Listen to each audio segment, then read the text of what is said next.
the next talk, so I'm just going to get on with linking to the next talk.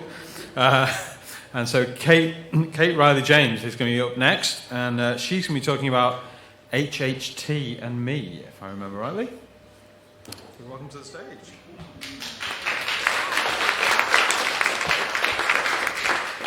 Following on from Kat's talk, I feel as though this is not HRT, it's HHT specifically.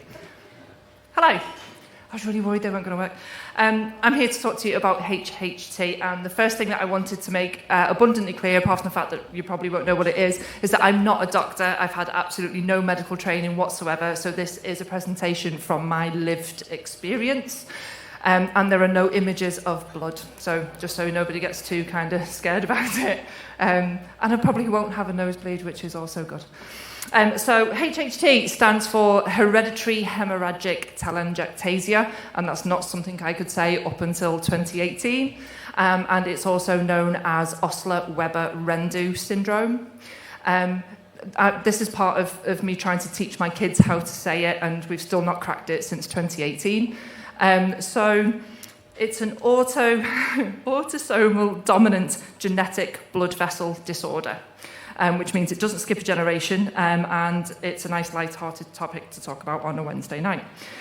It basically means that my blood vessels don't form correctly, and when they don't, it causes massive bleeds. These are some of the signs and symptoms. Nosebleeds are every day, shortness of breath is every day, exercise intolerance, as you can see, fatigue, iron deficiency. And the signs of these that are the most prevalent or most obvious are telangiectasia, which are small red spots that are found 1 to 2 millimeters underneath the skin, usually in the tongue, the nose, the hands, the face. And AVMs, which are something entirely different and are very, very scary, that you find in liver, lung, and brain, which causes much bigger issues. These are all the times that I have nosebleeds. Don't bother reading it. It's every damn day in every situation you can think of. And it's massively, massively inconvenient. So it was named, it's been around for ages. It was named in 1896, and a 2010 study found that 1 in 9,400 people have got HHT. But here's the kicker.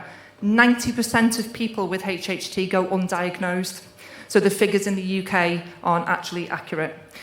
So my journey started in 2018. I had loads of nosebleeds growing up as a kid. Used to fight with my brother. We used to knock each other about, but my mum's old school, and unless you had a limb hanging off, you were fine.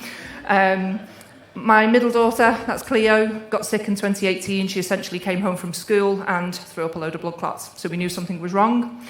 2 weeks later in Alderhay, quarantined with what they thought was TB. Turned out that she had a massive AVM and she had a lobectomy to have it taken away. She's now fit and healthy.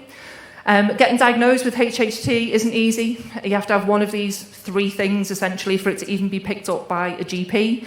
And a lot of those things end up having to have the likes of MRIs and CT scans to find out. There's no cure.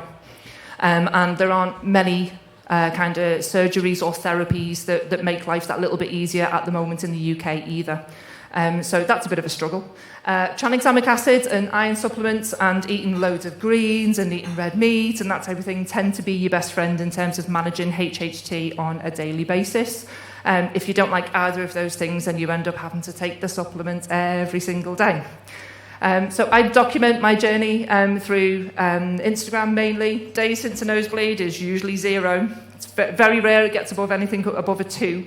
And we make really good friends with the amazing staff at Aintree Hospital in particular in the ENT department. Raising awareness, there's no national charity for HHT. It's something that's actually picked up better in the States. So as a journalist, I've started to write about our journey as a family and the ins and outs of daily life with HHT to connect other people. We've recently launched HHT Kids on Instagram because it's really scary. For little ones being told that that this is what's going to happen, and no, we can't fix the nosebleeds for you, and we know it's quite scary.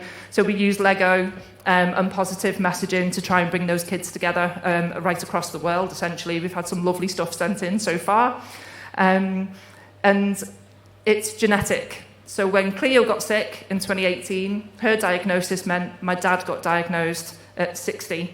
And my brother got diagnosed at 44, and I got diagnosed at 35, and my eldest daughter got diagnosed at 12. It's out there, it's just that people don't know enough about it. So If you know somebody who suffers with loads and loads of nosebleeds and it seems a little bit odd, they don't play a lot of sport, etc., there are loads of websites where you can find out more about it, and please get in touch. I would love to talk to you about it and signpost you in the right direction to speak to some of the amazing staff and services that we've got across Liverpool. Thanks.